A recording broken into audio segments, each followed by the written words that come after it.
على سيد المرسلين أما بعد فأعوذ بالله من الشيطان الرجيم بسم الله الرحمن الرحيم عن أبي هريرة قال قال رسول الله صلى الله تعالى عليه وسلم الدنيا سجن المؤمن وجنة الكافر أو كما قال رسول الله صلى الله تعالى عليه وسلم ان اللہ وملائکتہ یصلون علی النبی یا ایہا الذین آمنوا صلوا علیہ وسلموا تسلیما اللہم صل علی سیدنا ومولانا محمد وعلی آل سیدنا ومولانا محمد وبارک وسلم صلاۃ وسلام علیک یا سیدی یا رسول اللہ وعلى آلك وأصحابك يا سيدي يا حبيب اللہ۔ نبی پاک صاحب الاولاق صلی اللہ تعالی علیہ وسلم کی حدیث مبارکہ مسلم شریف کتاب الزہد صفحہ نمبر 417 سے میں نے تلاوت کی ہے۔ اللہ کے محبوب صلی اللہ تعالی علیہ وسلم کا جامع فرمان عالی شان، جس کا انتخاب اس بنا پر بھی کیا گیا کہ عموماً آج کل لوگ پریشانیوں کا رونا روتے ہیں۔ ہر انسان کسی نہ کسی آزمائش، کسی نہ کسی تکلیف میں مبتلا نظر آتا ہے۔ اللہ تبارک و تعالیٰ کی ہزارہا کروڑہا نعمتیں جو اس نے مسلمانوں پر نچھاور کی ہوئی ہیں، ان کے استعمال کے باوجود انسان شکوہ و شکایات کرتا ہے اور اس بات کا رونا روتا ہے کہ نہ جانے مجھ سے کیا گناہ ہوا، مجھ سے کیا غلطی ہوئی کہ جس کی وجہ سے میں ان تکالیف میں مبتلا ہوں۔ تو یہ دنیا کے جو اللہ تبارک و تعالیٰ نے مومنوں کے لیے آزمائش کی جگہ بنائی ہے، اگر انسان اپنی زندگی پر غور کرے، قرآن مجید فرقان حمید میں واضح ایسی آیات ملتی ہیں جن سے یہ پتہ چلتا ہے کہ اللہ تبارک و تعالیٰ نے ہمیں آزمائش کے لیے دنیا میں بھیجا۔ ارشاد فرمایا الذی خلق الموت والحیات لیبلوکم ایکم احسن عملا، کہ اللہ تبارک و تعالیٰ نے حیات اور موت کو اس لیے بنایا لیبلوکم، تاکہ وہ تمہارا امتحان لے، تاکہ تمہاری آزمائش کرے کہ تم میں سے کون اچھے عمل کرتا ہے۔ تو ایک مسلمان کا دنیا میں آنا یہ اس کے لیے آزمائش ہے کہ اس کو جو مختصر سی زندگی دی گئی، یہ اپنی زندگی میں کتنے اچھے اعمال کرتا ہے اور کتنا شیطان کے راستے پر چلتا ہے۔ حقیقت میں ہم دنیا کے معاملات کو سمجھے ہی نہیں کہ دنیا کہتے کسے ہیں۔ نبی پاک صاحب الاولاق صلی اللہ تعالی علیہ وسلم کا یہ فرمان کہ سرکار ارشاد فرماتے ہیں کہ الدنیا سجن المؤمن، دنیا مومن کے لیے قید خانہ ہے، وجنت الکافر، اور کافر کے لیے دنیا جنت ہے۔ تو اب قید خانے کا تصور نبی کریم صلی اللہ تعالی علیہ وسلم نے کس بنا پر پیش کیا کہ عموماً انسان قید خانے کا نام سن کر گھبراہٹ کا اظہار کرتا ہے کہ یہ اس کے لیے ایسی تکلیف دہ جگہ ہے۔ اگرچہ قید خانے کے اندر اسے بہترین جگہ پر بھی رکھا جائے، لیکن کوئی بھی شخص قید تنہائی پسند نہیں کرتا، اور وہ یہ چاہتا ہے کہ میں اس قید خانے سے دور رہوں۔ دنیا کی مثال نبی کریم صلی اللہ تعالی علیہ وسلم نے دی کہ یہ گویا مومنوں کے لیے قید خانہ ہے اور کافروں کے لیے یہ جنت ہے۔ اور مومن کے لیے قید خانے کی تشبیہ اس بنا پر دی گئی کہ وہ اس قید سے چھٹکارا حاصل کر کے جب آخرت میں پہنچے گا تو آخرت میں اس کے لیے اللہ تبارک و تعالیٰ نے جنت کی نعمتیں تیار کی ہوئی ہیں۔ تو غرض یہ کہ دنیا اس کے لیے قید خانہ کہ یہ آزمائش کی جگہ ہے، یہ امتحان کی جگہ ہے کہ یہاں اسے آزمائش اور امتحانات کے اندر مبتلا کیا جائے گا۔ اب یہ دیکھا جائے گا کہ وہ آزمائش میں پورا اترتا ہے یا نہیں، ان امتحانات کو وہ صحیح طریقے سے اللہ تبارک و تعالیٰ کی رضا کے مطابق کامل ترین طریقے سے مکمل کرتا ہے یا نہیں۔ تو گویا کہ دو ہی صورتیں ہیں، یا دنیا ہے یا آخرت ہے، درمیان میں برزخ کا معاملہ رکھا گیا، قبر کا معاملہ رکھا گیا۔ یہ بھی مومنین کے لیے آسان سے آسان تر ہے، یہاں تک کہ احادیث مبارکہ کا مفہوم ہے کہ مومن جس نے اپنی کامیاب زندگی گزاری، جس نے اللہ تبارک و تعالی اور اس کے محبوب صلی اللہ تعالی علیہ وسلم کی اطاعت میں اپنی زندگی گزاری، تو وہ جب مر جاتا ہے، دنیا سے چلا جاتا ہے، اسے قبر میں رکھ دیا جاتا ہے، تو اس کے بعد آپ دیکھیں کہ اب سے پہلے کتنے ہی لوگ موت کا شکار ہو چکے، ہزاروں برسوں سے یہ سلسلہ چلتا آ رہا ہے، اور اب کے بعد نہ جانے کتنے لوگ اس دنیا سے جائیں گے، پھر اس کے بعد قیامت قائم ہوگی۔ تو یہ اتنا طویل عرصہ جو ہے مومن کے لیے احادیث مبارکہ کا مفہوم ہے کہ اتنا ہی وقت ہوگا کہ گویا کہ جب اسے قیامت کے دن اٹھایا جائے گا تو وہ یہ کہے گا کہ ابھی تو میں سویا تھا، ابھی مجھے اٹھا رہے، تو یہ اسے مختصر سا وقت لگے گا۔ تو غرض یہ کہ ایک تو دنیا اور ایک آخرت، یہ اللہ تبارک و تعالیٰ نے دو گھر بنائے ہیں، اور دنیا اس کو فنا ہے، آخرت اس کو بقا ہے، کہ یہ ہمیشہ رہنے والی۔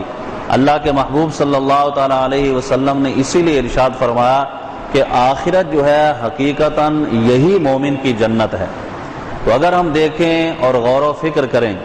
تو دنیا اور آخرت کے معاملات ہر شخص کے سامنے ہیں، مومن اور کافر کا معاملہ بھی ہر شخص کے سامنے ہے۔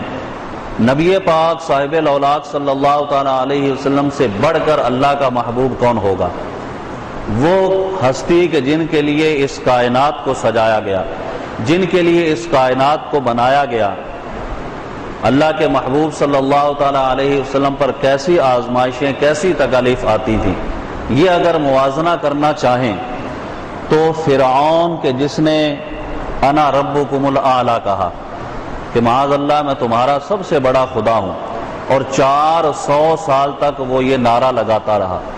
لیکن اس کے سر میں درد تک نہیں ہوا، ایسی چھوٹی سی آزمائش میں بھی مبتلا نہیں ہوا۔ اور نبی پاک صاحب الاولاق صلی اللہ تعالیٰ علیہ وسلم کی جن کے لیے اس کائنات کو بنایا گیا،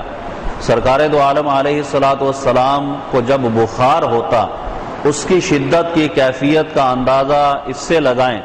حضرت عبداللہ ابن مسعود رضی اللہ تعالیٰ عنہ بیان کرتے ہیں کہ میں سرکار کی بارگاہ میں حاضر ہوا، نبی کریم صلی اللہ تعالیٰ علیہ وسلم کو بخار آیا ہوا تھا، میں نے سرکار دو عالم علیہ السلام کے جسم اطہر پر اپنا ہاتھ رکھا، اور اتنا شدت کا بخار تھا، ایسا شدید گرم تھا سرکار کا جسم۔ میں نے عرض کیا یا رسول اللہ صلی اللہ تعالیٰ علیہ وسلم، آپ کو تو بہت تیز بخار ہے۔ تو سرکار نے ارشاد فرمایا کہ مجھے 2 آدمیوں کے برابر بخار میں مبتلا کیا جاتا ہے، یعنی جتنے 2 آدمی اس شدت کو برداشت کریں تو اتنا مجھے برداشت کرنے کے لیے یہ بخار دیا جاتا ہے۔ حضرت عبداللہ بن مسعود کہتے ہیں کہ میں نے عرض کیا یا رسول اللہ صلی اللہ تعالیٰ علیہ وسلم، شاید اس بنا پر کہ اللہ تبارک و تعالیٰ نے آپ کا ثواب بھی دگنا رکھا ہے۔ تو سرکار نے ارشاد فرمایا کہ ہاں، اسی بنا پر اللہ تبارک و تعالیٰ نے مجھے اس طرح سے بخار میں مبتلا کیا۔ تو ایک طرف وہ دیکھیں آپ کافر کا معاملہ کہ جس کے سر میں درد تک نہیں ہوتا، اور ایک طرف نبی پاک صاحب الاولاق صلی اللہ تعالیٰ علیہ وسلم کی جن کے لیے پوری کائنات کو تخلیق کیا گیا، ان پر جب آزمائشیں آتی ہیں، ان پر امتحانات آتے ہیں، تو ان پر کیسے کڑے امتحانات اور شدت کی تکالیف آتی ہیں۔ تو ہمیں تو نبی پاک صاحب الاولاق صلی اللہ تعالیٰ علیہ وسلم کی ذات کو ہی سامنے رکھنا چاہیے کہ سرکار کی سیرت جو ہے وہ بہترین نمونہ ہے ایک مسلمان کے لیے، کہ اگر کوئی آزمائشیں، کوئی تکالیفیں دنیا کے اندر ایک مسلمان پر آ جاتی ہیں تو ان سے گھبرائے نہیں، اللہ تبارک و تعالیٰ کی طرف سے ان آزمائشوں پر صبر کرے، کہ یہ صبر کرنا اس کے لیے آخرت میں بہت بڑے اجر و ثواب کا باعث بنے گا۔ حجت الاسلام سیدنا امام محمد غزالی رحمۃ اللہ تعالی علیہ فرماتے ہیں کہ اللہ تبارک و تعالیٰ کے ایک نبی دریا کے کنارے کنارے چل رہے تھے، انہوں نے یہ دیکھا کہ دو مچھیرے کھڑے ہیں مچھلیاں پکڑنے کے لیے. ایک شخص نے اپنا جال اس دریا کے اندر ڈالا اور اللہ کا نام لے کر ڈالا کہ اس کے اندر مچھلیاں آ جائیں.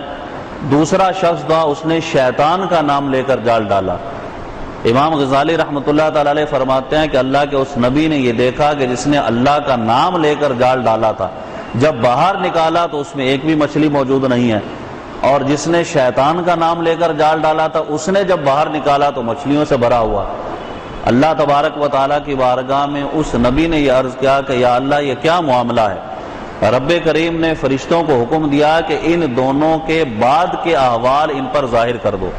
کہ آخرت میں ان کا کیا معاملہ ہوگا. اللہ کے نبی نے ملاحظہ کیا کہ جس شخص نے رب کا نام لے کر جال ڈالا تھا اس کا جال مچھلیوں سے خالی تھا،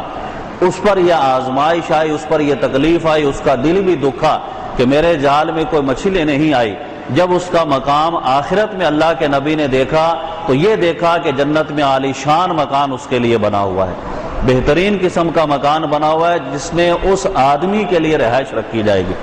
اور پھر اس کافر کے آخر کا معاملہ آپ نے ملاحظہ کیا کہ اس کو جب دیکھا تو وہ جہنم کی آگ میں جل رہا ہے. تو اللہ کی بارگاہ میں عرض کیا کہ مالک و مولا میں تیری تقسیم پر راضی ہوں کہ دنیا میں جس طرح جو تو نے سب کو عطا فرمایا اس کے معاملات اس کے بھید تو ہی جانتا ہے کہ جس کو جو عطا کیا وہ بہتر عطا کیا.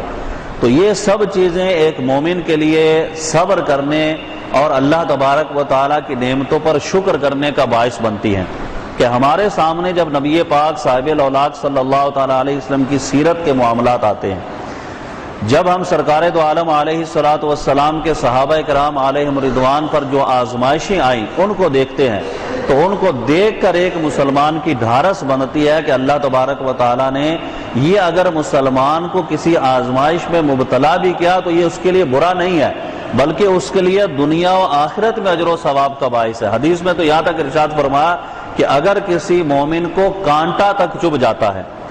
چل رہا تھا پاؤں میں کانٹا چبھ گیا، ٹھوکر لگ گئی، کسی بھی ذرا سی تکلیف میں مبتلا ہو گیا، سرکار ارشاد فرماتے ہیں کہ اس کے سبب سے بھی اللہ اس کے گناہوں کو معاف فرما دیتا ہے. تو اب یہ کہ یہ بندہ مومن جب دنیا سے جائے گا گناہوں سے پاک و صاف ہو چکا ہوگا. حضرت انس رضی اللہ تعالیٰ عنہ کی حدیث ہے، نبی کریم صلی اللہ تعالیٰ علیہ وسلم نے فرمایا، حدیث کا مضمون ہے کہ مومن جو ہے وہ جب کوئی نیکی کرتا ہے تو اس نیکی کا بدلہ اسے دنیا میں بھی دیا جاتا ہے اور آخرت میں بھی اللہ تبارک و تعالیٰ اس کا اجر و ثواب عطا فرمائے گا. اور اس کے شواہد آپ دنیا میں دیکھتے ہیں کہ جب کوئی بندہ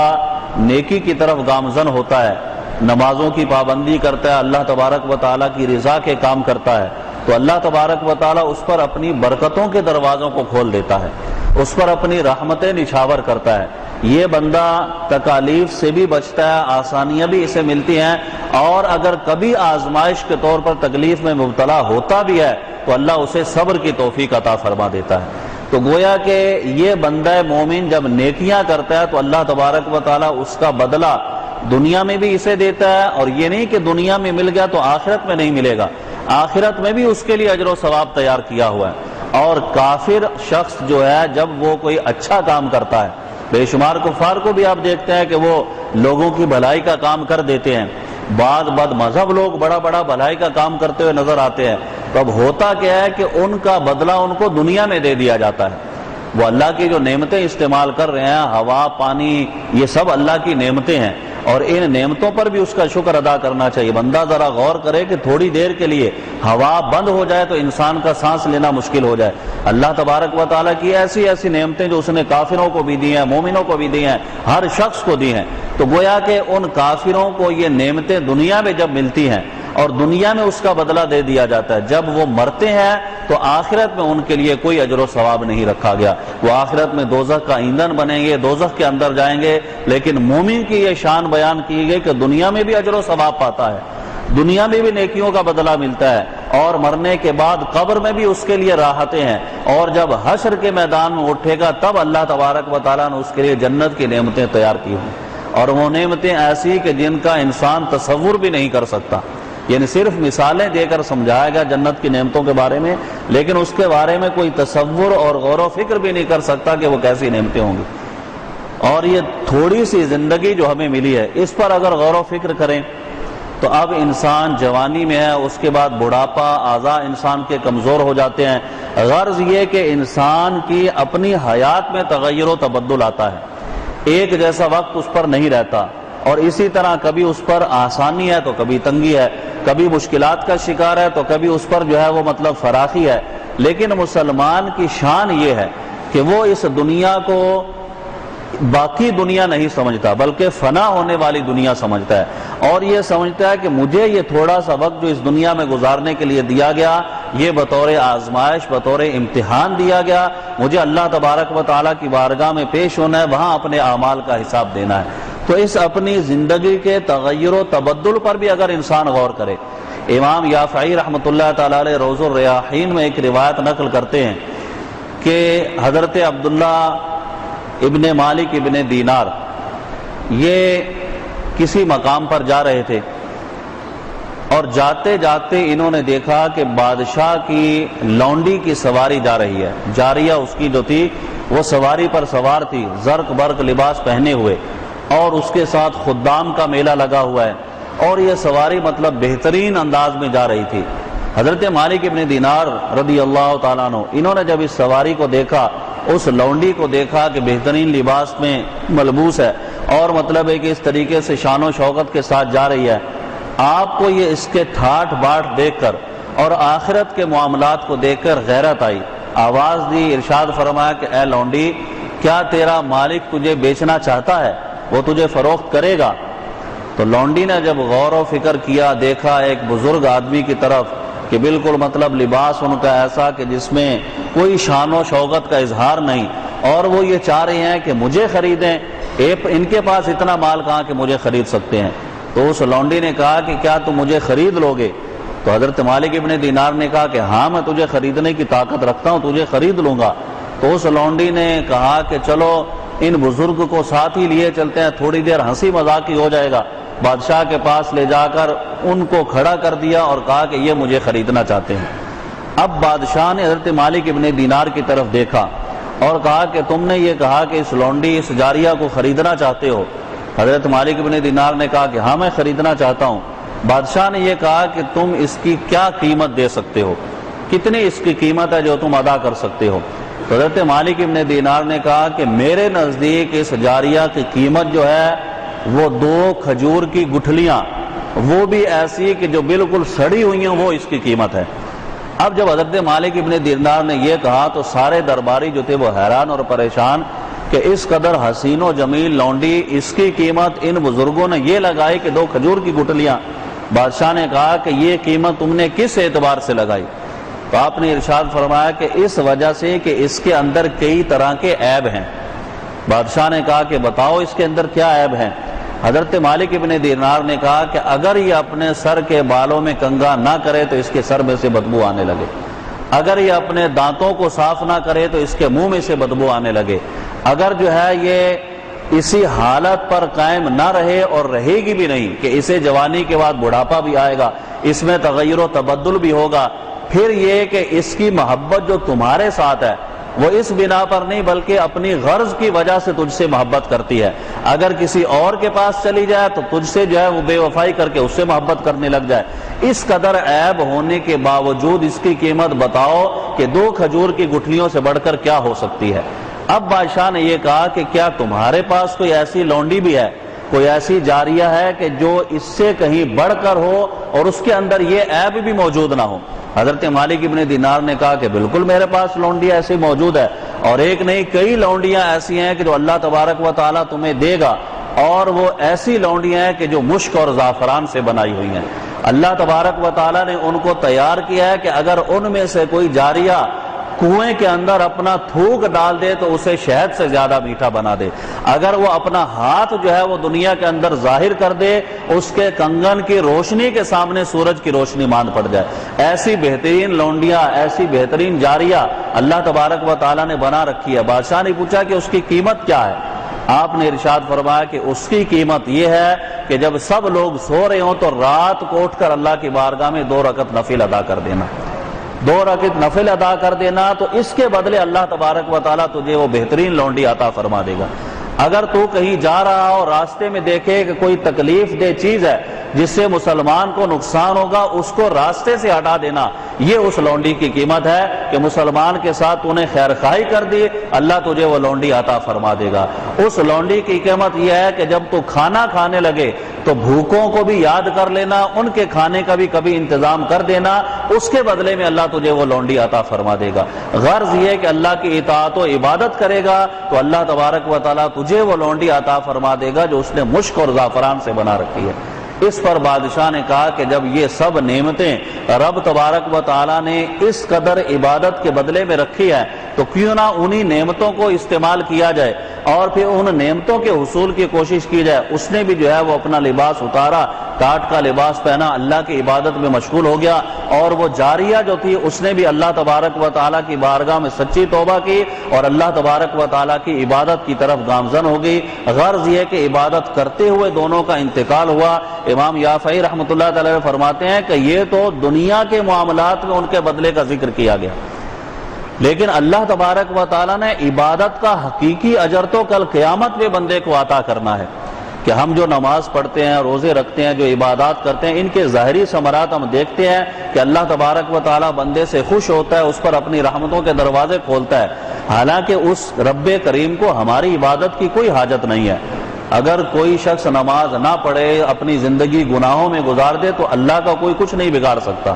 اگر ہم ساری زندگی عبادتوں میں لگے رہے تو اس کو کوئی فائدہ نہیں پہنچا سکتا۔ یہ ہم اپنے فائدے کے لیے ہی کرتے ہیں اور اللہ کی رضا کے لیے کرتے ہیں کہ ہم اگر نیک عمل کریں گے ہمارا رب ہم سے راضی ہوگا، اور اگر دیکھا جائے تو اللہ تبارک و تعالی ہمارا مالک ہے، ہم اس کے بندے ہیں۔ مالک جو حکم دے تو غلام کو وہ کام کرنا پڑتا ہے، لہذا اس کا حکم مانتے ہوئے یہ کام کریں گے وہ ہم سے راضی ہوگا۔ جب راضی ہوگا تو دنیا بھی بندے کے لیے فراخی ہوگی، آخرت میں بھی اس کے لیے کشادگی ہوگی۔ تو غرض یہ کہ دنیا کے بعد جو آنے والا معاملہ ہے اس کی طرف مومن کی نظر ہوتی ہے۔ اب کبھی اس پر جو دنیا میں آزمائش آ جاتی ہے تو نبی پاک صاحب الاولاد صلی اللہ تعالیٰ علیہ وسلم کے اس فرمان کی طرف نظر رکھے کہ دنیا مومن کے لیے قید خانہ ہے، تو قید خانے میں تو آزمائشیں ہیں، تکلیفیں ہیں، طرح طرح کے معاملات ہیں، اور جب اس دنیا سے جائے گا تو پھر اس کے بعد اس کے لیے جنت ہے۔ اور دوسری بات یہ ہے کہ کافر کو دیکھ کر، کسی ایسے شخص کو دیکھ کر کہ جس کے پاس کثیر مال و دولت ہو، یہود و نصارہ کو دیکھ کر کہ وہ مطلب کہیں بڑی بڑی بلڈنگوں میں رہ رہے ہیں، ان کے پاس بہت مال و دولت کی کثرت ہے، یا امریکہ یورپ کے معاملات کو دیکھ کر یہ اپنا دل تنگ نہ کرے کہ کافروں کے پاس اتنا مال ہے۔ یہ ارشاد فرمایا سرکار نے کہ کافروں کے لیے دنیا جنت ہے اور مرنے کے بعد ان کے لیے کچھ بھی نہیں ہے، اور مومن کی نظر جو ہے وہ تو آخرت پر ہے۔ لہٰذا یہ بھی ہوتا ہے کہ بعض اوقات دنیا میں بھی مومن کو عطا کیا جاتا ہے۔ مثال کے طور پر آپ دیکھتے ہیں کہ ایک سچا مومن ہے، نمازی، پابند، پرہیزگار آدمی ہے، اس کے بعد بھی بہت مال و دولت ہے، اللہ نے اسے عطا فرمایا، لیکن آخرت کے اعتبار سے پھر بھی اس کے لیے قید خانہ ہے۔ جیسا کہ نبی کریم علیہ الصلوۃ والسلام کی حدیث مبارکہ ہے،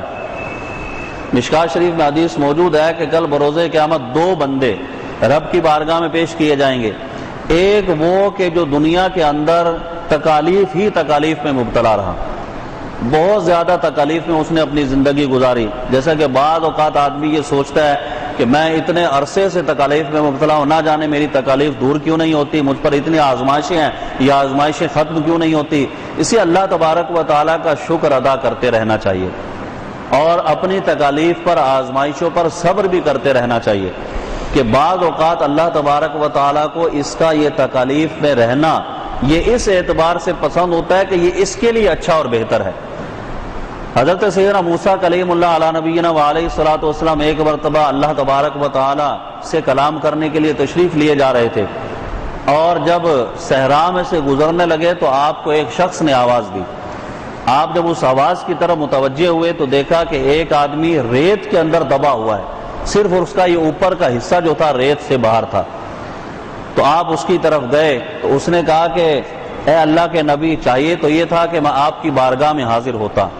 اور آپ کی بارگاہ میں آ کر آپ سے بات کرتا، لیکن چونکہ میرے پاس اپنا ستر چھپانے کے لیے دو کپڑے بھی موجود نہیں ہیں، لہذا ریت سے میں نے اپنا جسم چھپایا ہوا ہے۔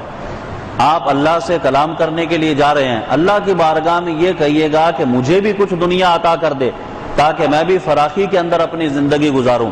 حضرت سیدنا موسیٰ علیہ نبینا علیہ الصلوۃ والسلام نے ارشاد فرمایا کہ اچھا میں اللہ کی بارگاہ میں عرض کروں گا۔ جب رب تبارک و تعالیٰ سے ہم کلامی کا شرف حاصل ہوا تو حضرت موسیٰ علیہ نبینا علیہ الصلوۃ والسلام نے عرض کیا کہ اے مالک مولا، تیرا فلاں بندہ اس طریقے سے عرض کر رہا تھا کہ اسے بھی کچھ دنیا دے دی جائے، اسے بھی جو ہے وہ کچھ مال دے دیا جائے۔ اللہ تبارک و تعالیٰ نے ارشاد فرمایا کہ اے موسیٰ، اس کو جس حال میں نے رکھا ہے اس کے لیے وہی بہتر ہے۔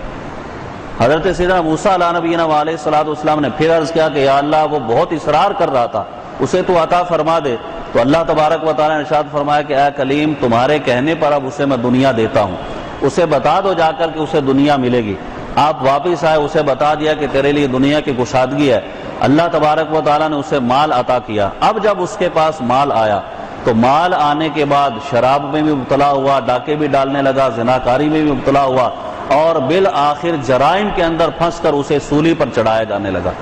سولی پر لٹکا ہوا تھا، ابھی سولی نہیں دی گئی تھی کہ حضرت موسیٰ علیہ نبینا علیہ الصلوۃ والسلام گزرے، دیکھا کہ یہ تو وہی شخص ہے۔ آپ نے ارشاد فرمایا کیا معاملہ ہوا؟ عرض کیا کہ اے اللہ کے نبی، جس حال میں تھا کہ میرے جسم پر 2 چیتڑے نہ تھے، میرے لیے وہی حال بہتر تھا، آج میں کفر کی حالت میں دنیا سے جا رہا ہوں۔ تو اللہ تبارک و تعالیٰ بندے کو جو کچھ بھی دیتا ہے اس کے اعتبار سے اسے بہتر ہی دیتا ہے۔ ہم یہ سمجھتے ہیں کہ شاید ہم پر کوئی معاذ اللہ نا انصافی کا معاملہ ہے، یا ہمارے ساتھ کوئی اتنا معاملہ ہو رہا ہے۔ بندہ یہ سوچے کہ رب تبارک و تعالیٰ ہم سے زیادہ ہمارے معاملات کو جانتا ہے۔ ہم نہیں سمجھتے کہ ہمارے لیے کس چیز میں بہتری ہے، لیکن رب یہ جانتا ہے کہ میرے بندے کی بہتری کس چیز میں ہے۔ تو بعض اوقات انسان بہت زیادہ آزمائشوں میں بھی آ جاتا ہے، تکلیف میں آ جاتا ہے، تو اس سے گھبرائے نہیں، اللہ کا شکر ادا کرتا رہے، نمازوں کی پابندی کرتا رہے، کہ ایسا نہ ہو کہ مطلب چند دن نمازیں پڑھی اور اس کے بعد اس نے چھوڑ دی، ترک کر دی کہ اب جو میرا کام تو پورا ہوتا ہی نہیں۔ کہ بعض اوقات اللہ تبارک و تعالیٰ کو یہ بندہ بہت محبوب ہوتا ہے۔ اس حدیث کے بارے میں ابھی عرض کرتا ہوں کہ وہ 2 آدمی جو مطلب اللہ کی بارگاہ میں پیش ہوں گے، آپ یہ دیکھیں کہ جب کسی پر آزمائشیں آتی ہیں، وہ اللہ کی راہ میں جو ہے وہ تکالیف اٹھاتے ہوئے اپنی عبادات کو بھی ترک نہیں کرتا، تو اللہ کو یہ بندہ کتنا پیارا ہے۔ یعنی رب تبارک و تعالیٰ اس بندے سے کتنی محبت کرتا ہے کہ ایک عبادت گزار شخص، بزرگوں نے یہ واقعہ لکھا، رات کو اٹھ کر اللہ کی بارگاہ میں عبادت کر کے گریہ وزاری کر رہا ہے کہ یا اللہ، میرا یہ فلاں کام ہے، یہ پورا نہیں ہو رہا، تو کرم فرما کہ میرا یہ کام پورا ہو جائے۔ دوسرے دن بھی رات کو اسی طرح گریہ وزاری کر رہا ہے، تیسرے دن بھی اسی طرح گریہ وزاری کر رہا ہے۔ غرض یہ کہ اسے کئی دن گزر گئے اسی طرح رب کی بارگاہ میں گریہ وزاری کرتے ہوئے اور اپنی اس حاجت کا سوال کرتے ہوئے کہ یا اللہ میری حاجت پوری کر دے۔ اب اللہ تبارک و تعالیٰ کی طرف سے بعض اوقات یہ معاملات ہوتے ہیں، جیسے ہم لوگ یہ سمجھتے ہیں کہ ہم یہ دعا مانگیں کہ یا اللہ بس مجھے مکان مل جائے، تو ہمیں ہماری دعا قبول ہی ہو کہ دوسرے دن ہی مکان مل جائے۔ یہ بعض اوقات انسان کی سوچ ہوتی ہے، لیکن یہ کہ اللہ دعا کو قبول فرماتا ہے، مومن کی دعا کو، اور قبولیت کا مطلب یہی نہیں ہوتا کہ جو چیز ہم نے مانگی اسی طرح دے دی گئی۔ بعض اوقات وہ دعا یوں قبول ہوتی ہے کہ بندے کا گناہ معاف ہو جاتا ہے، بعض اوقات یوں قبول ہوتی ہے کہ آخرت میں اس کا اجر و ثواب اسے ملے گا۔ اور یہ تو حدیث میں ارشاد فرمائے گا کہ جب آخرت میں بندہ اپنی ان دعاؤں کو دیکھے گا کہ جو دنیا میں ظاہری طور پر قبول نہ ہوئی، یعنی اس کا اثر ظاہر نہ ہوا، تو ان دعاؤں کا جب اجر و ثواب دیکھے گا تو یہ کہے گا کاش دنیا میں میری کوئی بھی دعا قبول نہ ہوئی ہوتی اور سب کا بدلہ مجھے یہی مل جاتا، کہ وہاں تو بہت زیادہ اجر و ثواب دیا جائے گا۔ غرض یہ ہے کہ وہ بندہ گریہ زاری کر رہا ہے، اللہ کی بارگاہ میں حاجت کا سوال کر رہا ہے، لیکن اس کی حاجت پوری نہیں ہو رہی۔ ایک عورت کہ جو اپنی زندگی گناہوں میں گزار رہی ہے، اور مطلب یہ کہ لوگوں کے ساتھ اس کے معاملات ایسے کہ گناہوں کی بھی دعوت انہیں دیتی ہے، بدکار عورت ہے، اس نے جو ہے اس کو کوئی حاجت، کوئی ضرورت پیش آئی، اللہ کی بارگاہ میں اس نے دعا کی، اللہ نے فرشتے کو حکم دیا کہ اس کی حاجت کو پورا کر دو، اس کی حاجت پوری کر دی گئی۔ اب اسی فرشتے نے رب کی بارگاہ میں عرض کیا کہ اے مالک و مولا، تو کریم ہے، تو جس طرح جس کو عطا فرمائے تو عطا فرما سکتا ہے، تو تیری تقسیم پر کوئی اعتراض نہیں ہے، صرف یہ سمجھنے کے لیے کہ فلاں تیرا بندہ اتنی راتوں سے تجھ سے سوال کر رہا ہے اپنی حاجت کے بارے میں، اس کی حاجت پوری نہیں ہوتی، اور یہ بدکار عورت اس نے ایک ہی رات سوال کیا، اس کی حاجت کو تو نے پورا کر دیا۔ اللہ تبارک و تعالیٰ نے اس فرشتے کو ارشاد فرمایا کہ مجھے یہ بتاؤ کہ یہ بندہ جو راتوں کو اٹھ کر مجھ سے اپنی حاجت کا سوال کر رہا ہے، اگر میں اس کی حاجت پوری کر دوں تو اگلے دن یہ مجھ سے سوال کرے گا؟ تو فرشتہ کہتا ہے کہ یا اللہ جب اس کی حاجت پوری ہو جائے گی، یہ تو اسی کے لیے بار بار تیری بارگاہ میں آ رہا ہے، تو پھر یہ کیوں سوال کرے گا؟ تو اللہ تبارک و تعالیٰ نے ارشاد فرمایا کہ اس کا سوال کرنا مجھے بہت محبوب ہے، پیارا لگتا ہے، جبھی میں اس کی حاجت ابھی پوری نہیں کر رہا۔ اور وہ بدکار عورت اگر میں اس کی حاجت پوری نہ کرتا تو وہ پھر آتی میری بارگاہ میں، اس کا آنا مجھے جو ہے وہ پسند نہیں ہے، اس لیے کہا کہ اس کی حاجت کو ابھی سے پورا کر دو۔ تو اب بندہ مومن جب اللہ کی بارگاہ میں سوال کرتا ہے اپنی حاجت کا، تو اللہ کو اس کا سوال کرنا بہت زیادہ محبوب ہے، پسند ہے، اس لیے بعض اوقات اس کی حاجت پوری کرنے میں دیر ہو جاتی ہے۔ تو نبی کریم صلی اللہ تعالیٰ علیہ وسلم نے یہ ارشاد فرمایا، حدیث کا مضمون ہے مشکات میں، کہ دو بندے جب اس طرح سے پیش کیے جائیں گے، جن میں سے ایک آدمی جو ہمیشہ آزمائش اور تکالیف میں رہا، اب اللہ کے حکم سے اس بندے کو جنت کی طرف لے جایا جائے گا، وہاں سے ایک مرتبہ گھما کر واپس لے آئے گا، اور پھر کہا جائے گا کہ کیا دنیا میں تمہیں کوئی تکلیف پہنچی تھی؟ تو جنت کی نعمتیں دیکھنے کے بعد یہ دنیا کی تکالیف تو ایسی کہ ان کا احساس تک اس سے جاتا رہے گا۔ جیسا کہ حدیث مبارکہ میں ارشاد فرمایا، سرکار ارشاد فرماتے ہیں کہ یہ دنیا آخرت کے مقابلے میں کیا فرمایا کہ جیسے کوئی آدمی سمندر میں اپنی انگلی ڈبوئے اور پھر اسے باہر نکالے، جتنا پانی اس کی انگلی پر لگے گا آخرت کے مقابلے میں دنیا صرف اتنی ہے، یعنی کچھ بھی اس کی حیثیت نہیں ہے، اصل تو آخرت ہے۔ تو یہ ارشاد فرمایا کہ جب وہ جنت کی نعمتیں دیکھے گا تو دنیا کی ساری تکلیفیں بھول جائے گا، یعنی جو ساری زندگی تکالیف میں مبتلا رہا۔ ایک تو وہ کہ کبھی کبھی اس پر آزمائشیں، ہم تو کبھی کبھی کی آزمائشوں پر بھی شکوہ شکایات کرتے ہیں، جو ساری زندگی تکالیف میں رہا لیکن اس نے صبر کیا، اسے جب جنت کی نعمتیں دکھا کر واپس لایا جائے گا، اس سے پوچھا جائے گا تو وہ کہے گا کہ مجھے تو دنیا میں کوئی تکلیف ہی نہیں آئی۔ اور جو شخص دنیا کے اندر فراخی میں رہا اور حالت کفر میں اس نے جو ہے وہ سارے معاملات دیکھے، اب جب جہنم کے اندر اسے ایک مرتبہ ڈالا جائے گا، پھر اس سے پوچھا جائے گا کیا تجھے کوئی راحت دنیا میں ملی تھی؟ کہے گا کہ دنیا میں مجھے کبھی بھی سکون اور آرام نہیں ملا، اس لیے کہ وہاں کی تکالیف ہی اتنی شدید اور سخت ہیں۔ تو یہ موازنہ نبی کریم صلی اللہ تعالیٰ علیہ وسلم نے اس اعتبار سے بھی کیا، قیامت تک کے لیے ہم لوگوں کو سمجھانے کے لیے کہ اے مومنو، آخرت پر نظر رکھو، دنیا صرف اتنی استعمال کرو جتنی اس کی ضرورت ہے، اللہ تبارک و تعالیٰ کی بارگاہ میں سوال کرتے رہو۔ یہ نہیں کہ انسان گھر پر بیٹھ جائے اور مطلب رزق کے لیے کوشش نہ کرے، اللہ کی بارگاہ سے رزق کا سوال کرو، وَاسْأَلُوا اللَّهَ مِنْ فَضْلِهِ، اس کے فضل و کرم کا سوال کرتے رہو، محنت بھی کرو، کوشش بھی کرو، بال بچوں کے لیے روزی بھی کماؤ، لیکن ساتھ ہی ساتھ تمہاری کوئی نماز بھی نہیں جانی چاہیے، اللہ کے جو احکام ہیں ان پر بھی صحیح طریقے سے عمل کرنا چاہیے۔ پھر دیکھو کہ یہ دنیا جو تمہارے لیے عارضی طور پر قید خانہ ہے، اللہ تبارک و تعالیٰ اس دنیا میں بھی تمہیں برکتیں عطا فرمائے گا، اور آخرت میں تو اس نے بہت بڑا اجر و ثواب تمہارے لیے تیار کر رکھا ہے۔ تو مومن کی یہ شان ہے کہ وہ دنیا کو بالکل عارضی اور فانی سمجھتا ہے، اور آخرت جو ہے وہ اس کے لیے باقی رہنے والی جگہ ہے، وہیں اس کے لیے سب انعامات ہیں۔ لیکن وہ بندہ کہ جو